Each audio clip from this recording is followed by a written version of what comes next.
ज़िंदगी को व्यतीत करें। एक फौजी के जीवन में 2 दिन सबसे अहम होते हैं। एक जिस दिन वो भर्ती होकर के जाता है और दूसरा जब रिटायरमेंट होने के बाद वापस अपने घर आता है।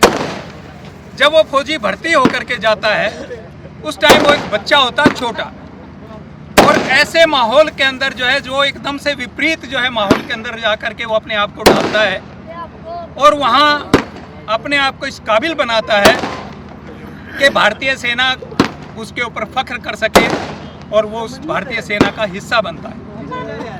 लेकिन धीरे धीरे जो है उस माहौल का वो आदी हो जाता है, परंतु जब उसका वो टाइम रिटायरमेंट के बाद जब वो घर आता है, पुनः उसको फिर एक विपरीत माहौल मिलता है, क्योंकि सेना के अंदर रहते हुए जो इनकी दिनचर्या वहाँ पर रही वो एकदम से जो है गांव में आने के बाद एकदम से परिवर्तित हो जाती है। और जिस माहौल में ये लोग वहाँ पर अपना जीवन व्यतीत करते हैं उससे ये बिल्कुल भिन्न है। हालांकि ये रहा इसी समाज का हिस्सा है, परंतु तकरीबन फौजी जो है इस सामाजिक वातावरण से कट ऑफ हो जाते हैं और वो अपना जहाँ पर जो अपना जीवन व्यतीत करते हैं उनका तरीका अलग है।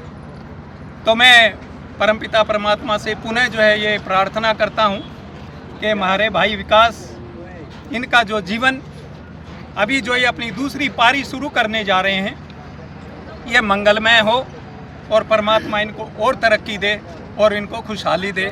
धन्यवाद। जब आप पूरे तक गए होगे, भर्ती हुए होगे, तो वो अनुभव और आज आए हो आज का, तो दोनों का किस तरह का अनुभव रहा है, आप बताओ। सबसे पहले अनुभव बाद में बताऊंगा।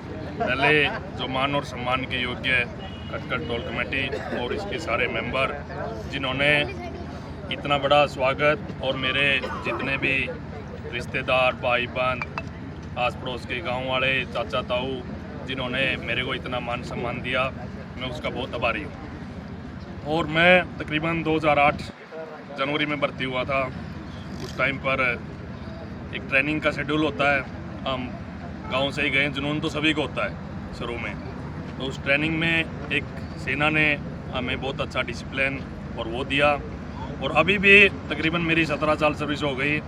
मैं सर्विस बहुत बढ़िया चल रही थी, लेकिन बट हम दोनों भाई फौज में हैं, लेकिन घर में फादर 2 साल पहले अनफॉर्चुनेटली नहीं रहे, तो फिर इस करके मेरे को वॉलंटरी ये जो प्रीमेचर लेना पड़ा। और मैं आज भाइयों को साथ में सभी को टोल कमेटी की तरफ से दिए गए स्वागत और अपनों का साथ से बहुत खुश हूँ और आप लोगों का भी बहुत आभार व्यक्त करता हूँ। और अंत में आप सभी को जय हिंद। वैसे लेट के लिए सॉरी, जो बीच का अंतराल रहा है, क्योंकि देखे हर युवा की आप प्रेरणा हो कि भाई हर बंदा सोचा है कि भाई मैं फौज में जाऊं, और एक फौजी ऐसा हुआ है, मैंने लगा सबसे ज़्यादा अगर जो किसी भी सम्मान मिला है नहीं तो फौजी ने मिला है। फौजी तो तड़ा तड़ा सम्मान है सभी का। तो देख कहीं ना कहीं युवा का भी नहीं हुआ है कि भाई फौज में जाऊँ, हम देश सेवा करा, और वो मान सम्मान हमने भी हुआ। और बहुत सारे जो माँ बाप हैं, वीरगति ने अपने बड़का ने भी प्राप्त करवाए हुए हैं, तो उसके दौरान तो एक अलग विषय है। लेकिन आपकी जो सर्विस रही है वो कुड़ियाँ इसी रही है कि भाई न्यू नेड़ा को आंधी आंधी गोली, कुछ इसी सर्विस रही है आपकी कि भाई यहाँ कोई वीर चक्कर मिल रहा है?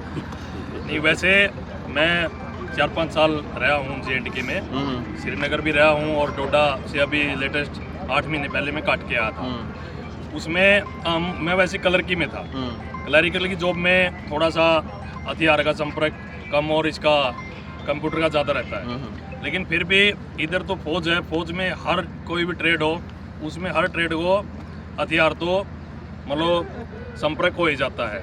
उधर भी हम 1-2 बार मैं भी उसमें गया हूँ, जो अभी लेटेस्ट 1.5 साल पहले भी ऑपरेशन था उसमें हमें भी जाना पड़ा था।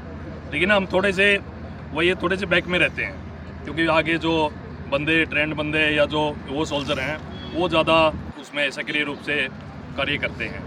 फिर भी हमें जो 4-5 साल इधर फील्ड का या JNK का अनुभव रहा बहुत अच्छा रहा, और सेना का भी बहुत अच्छा रहा। उसमें अपनी सारी सेना भी बहुत बढ़िया काम कर रही है। युवाओं को किस तरह का मैसेज आप देना चाहोगे? युवाओं को मेरी तरफ से, मेरे जो छोटे भाई हैं उनको मैसेज यही है कि जो एक अनुशासन और वो जो भारतीय फौज है उससे बड़ा अनुशासन कहीं नहीं है। आप मतलब खुद ही भी देखते हो, और एक ये एग्जाम्पल है और उसी के बेस पर अपनी मेहनत जारी रखें, पढ़ाई जारी रखें। मेहनत से ऊपर कुछ नहीं है। जब तक हम मेहनत कर रहे हैं तब तक हमारी सफलता है।